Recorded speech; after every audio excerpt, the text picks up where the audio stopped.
Dimensional formula of some physical quantities. इसमें आज हम देखेंगे जो फिजिकल क्वांटिटीज हैं उसके जो डायमेंशनल फार्मूला है वो कैसे बनाते हैं। तो चलिए शुरुआत करते हैं।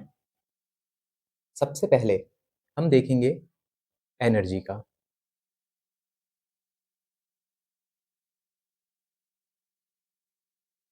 स्टूडेंट, एनर्जी का जो डायमेंशनल फार्मूला होता है वो वर्क डन के जैसा ही होता है। अब वर्क डन जो होता है एनर्जी इज वर्क।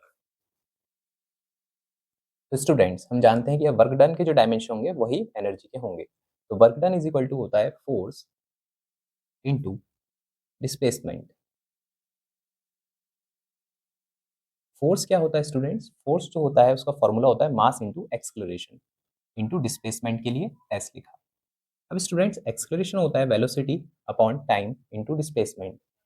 अब स्टूडेंट्स, वेलोसिटी जो होती है वो जानते हैं हम क्या होता है, डिस्टेंस अपॉन टाइम। तो इसको हमने चेंज कर लिया इनटू डिस्प्लेसमेंट।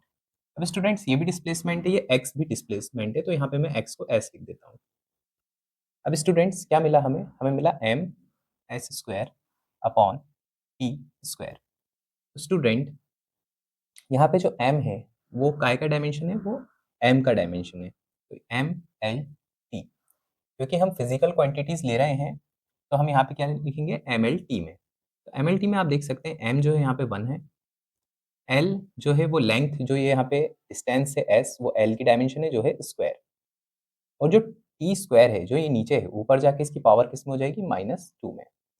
तो स्टूडेंट्स, हम देख सकते हैं यहाँ पे कि जो एनर्जी जो है वो वर्क डन की जो डायमेंशन आई वो निकल के आई है m1 L2 T -2। तो स्टूडेंट्स, आप यहाँ पे इसको रफ में सॉल्व करके आप इसको देख सकते हैं। इसके लिए आपको क्या करना पड़ेगा, फॉर्मूले में चेंज करना पड़ेगा। चलिए स्टूडेंट्स, अब नेक्स्ट देखते हैं। नेक्स्ट है हमारा मोमेंटम।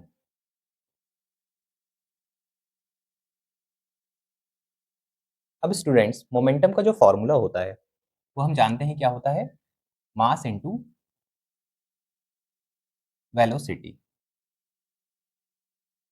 अब स्टूडेंट्स, इसको भी हम चेंज करेंगे।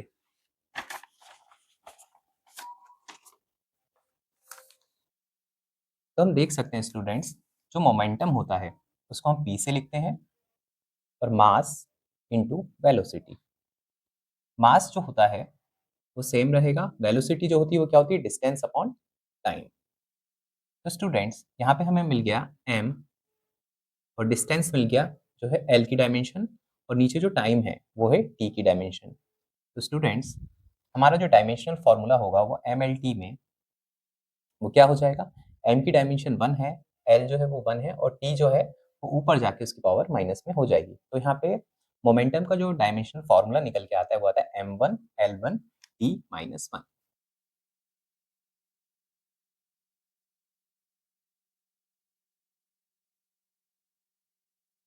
और इसको लिखना ज़रूरी नहीं है, अगर यहाँ पे 1 नहीं लिखा है, m अकेला है, तो हम समझ जाएँगे वहाँ पे 1 है, नहीं तो वहाँ पे 0 होता।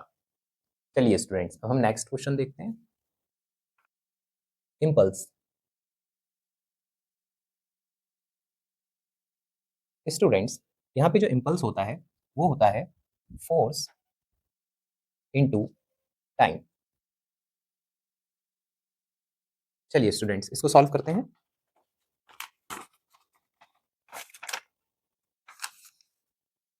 तो स्टूडेंट्स, इम्पल्स के लिए फोर्स इनटू टाइम, फोर्स का जो फॉर्मूला होता है वो होता है mass into acceleration into time.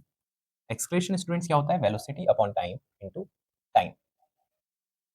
अब स्टूडेंट्स, वेलोसिटी जो होता है वो होता है हमारा डिस्टेंस अपॉन टाइम,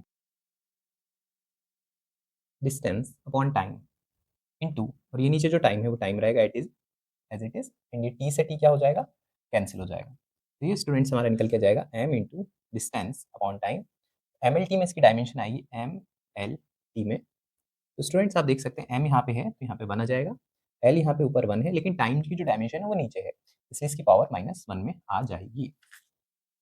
तो स्टूडेंट्स, इम्पल्स का हमारा डायमेंशनल फॉर्मूला क्या बनेगा, m1 l1 t -1। स्टूडेंट्स आप देख सकते हैं यहाँ पे जो मोमेंटम है उसकी भी डायमेंशन सेम है और यहाँ पे इम्पल्स की डायमेंशन भी सेम है, क्योंकि इम्पल्स इज इक्वल टू होता है मोमेंटम, चेंज इन मोमेंटम। चलिए स्टूडेंट्स नेक्स्ट क्वेश्चन देखते हैं।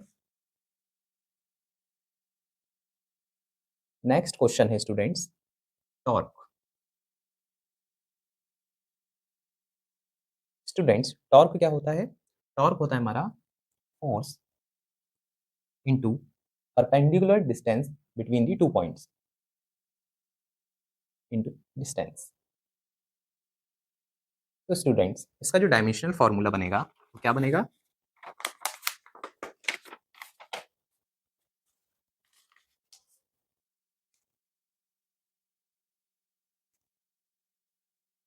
तो students force into distance, force की क्या डायमेंशंस होते हैं?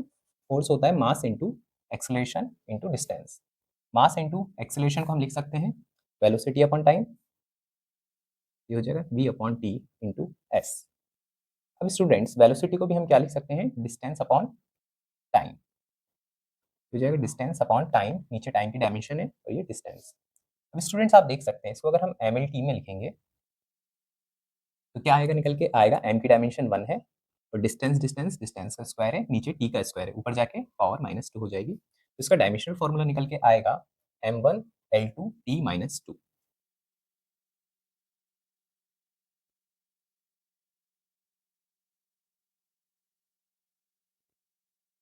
चलिए स्टूडेंट्स अब नेक्स्ट क्वेश्चन देखते हैं। नेक्स्ट है हमारा प्रेशर।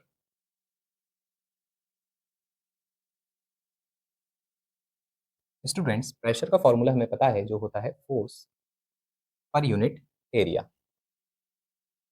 चलिए स्टूडेंट्स इसको भी सॉल्व करते हैं।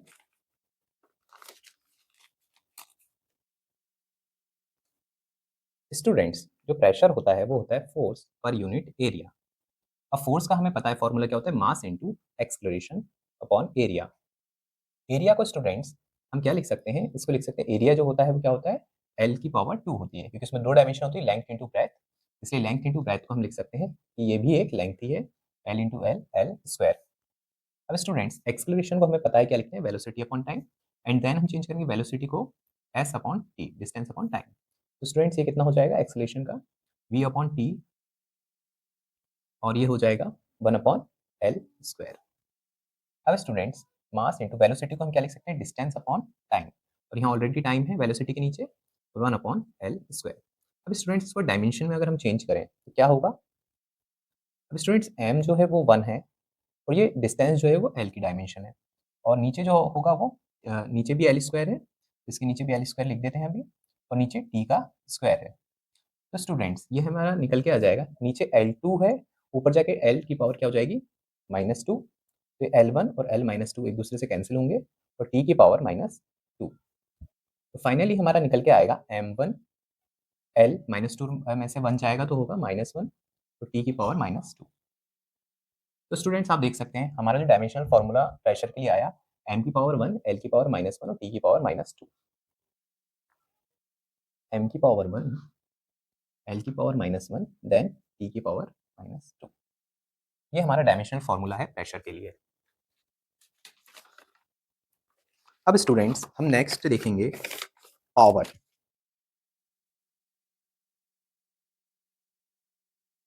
स्टूडेंट्स पावर क्या होता है? ये होता है work done per unit time. अब स्टूडेंट्स इसको सॉल्व करने के लिए हम देखेंगे कि स्टूडेंट्स पावर के लिए फॉर्मूला होता है work done per unit time, और वर्क क्या होता है? Force into displacement. फोर्स क्या होता है स्टूडेंट्स? मास इनटू एक्सेलरेशन डॉट डिस्टेंस। तो एक्सेलरेशन के लिए स्टूडेंट्स क्या होगा? Velocity upon time dot distance.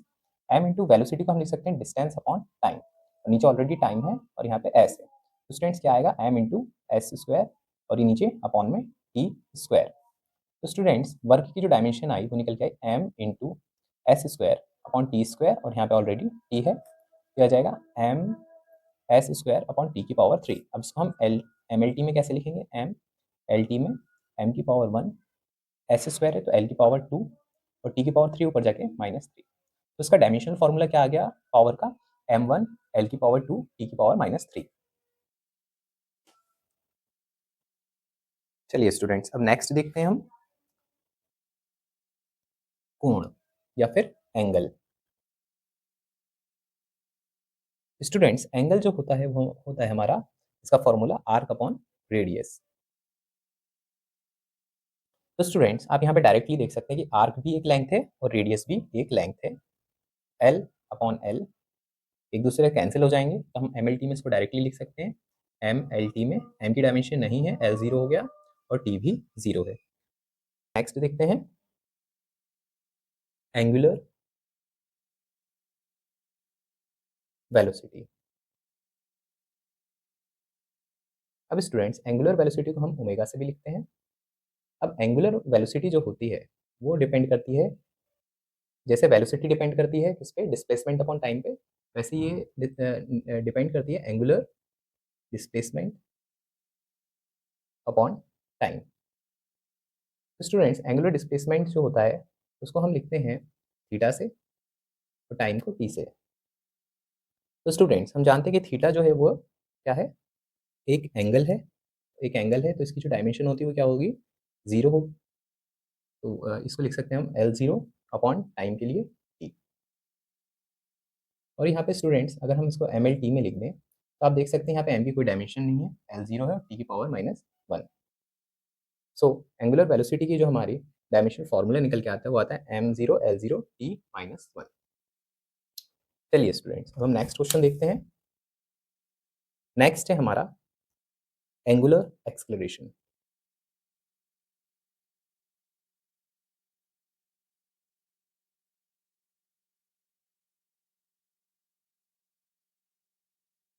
Students, angular acceleration को हम अल्फा से लिखते हैं और आप जान सकते हैं कि जो एंगुलर एक्सलेरेशन डिपेंड करता है एंगुलर वेलोसिटी, जिसको हम लिखते हैं ओमेगा से, ओमेगा अपॉन टाइम। तो स्टूडेंट्स, एंगुलर जो वेलोसिटी है वो हम पहले निकाल चुके हैं, इसका डायमेंशन फॉर्मूला डायरेक्टली यहाँ से भी लिख सकते हैं, M zero L zero T minus one और अपॉन में क्या है, टाइम। तो स्टूडेंट्स, ये जो टाइम है ऊपर जाके माइनस वन में चेंज हो जाएगा, हो जाएगा M zero L zero T minus one then T minus one.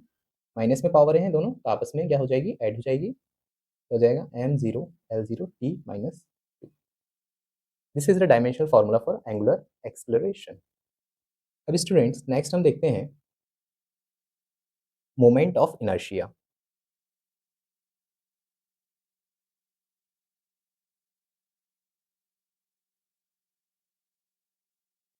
Students, moment of inertia का जो फॉर्मूला होता है इसको लिखते हैं हम आई से, और ये डिपेंड करता है मास इनटू लेंथ का या डिस्टेंस का स्क्वायर, एम आर स्क्वायर। तो स्टूडेंट्स, यहाँ पे आप डायरेक्टली डायमेंशन लिख सकते हैं एम एल टी में, क्योंकि यहाँ पे कोई टी की डायमेंशन नहीं है इसलिए जीरो हो जाएगा, टाइम की डायमेंशन नहीं है, लेंथ की डायमेंशन है जो है स्क्वायर और एम की डायमेंशन है वो है one, M one L two T zero. Then students, अब हम देखेंगे कोणीय वेग, संवेग या फिर एंगुलर मोमेंटम। अब स्टूडेंट्स, एंगुलर जो मोमेंटम होता है उसको हम लिखते हैं एल से, और ये इसका जो फॉर्मूला होता है वो होता है आई इंटू ओमेगा। आई मतलब क्या होता है, आई हमारा होता है इनर्शिया और ये होता है हमारा एंगुलर वेलोसिटी। तो स्टूडेंट्स, इनर्शिया जो है उसका फॉर्मूला हम ऊपर ही निकाल चुके हैं, जो होता है M one L two T zero, और एंगुलर वेलोसिटी जो है ये भी हम पहले निकाल चुके हैं, जो फॉर्मूला होता है M zero L zero T minus one. तो स्टूडेंट्स, अगर हम इस जीरो को नहीं भी लिखें उससे कोई फर्क नहीं पड़ता क्योंकि इसकी डायमेंशन ही जीरो है। तो स्टूडेंट्स, आप देख सकते हैं यहाँ पे फाइनली ये एम जीरो है, यहाँ पे एम वन है, एम में कोई चेंज नहीं आएगा, एम वन, यहाँ एल स्क्वायर है, एल जीरो है तो एल में भी कोई चेंज नहीं आएगा, एल की पावर टू, देन टी की पावर जीरो, टी की पावर माइनस वन, टी की power minus one as it is आ जाएगी। तो स्टूडेंट्स, आप देख सकते हैं आज हमने 11 जो है डायमेंशनल फार्मूला देखे हैं। चलिए अब बाकी जो है उसको हम नेक्स्ट वीडियो में कवर करेंगे। Thank you.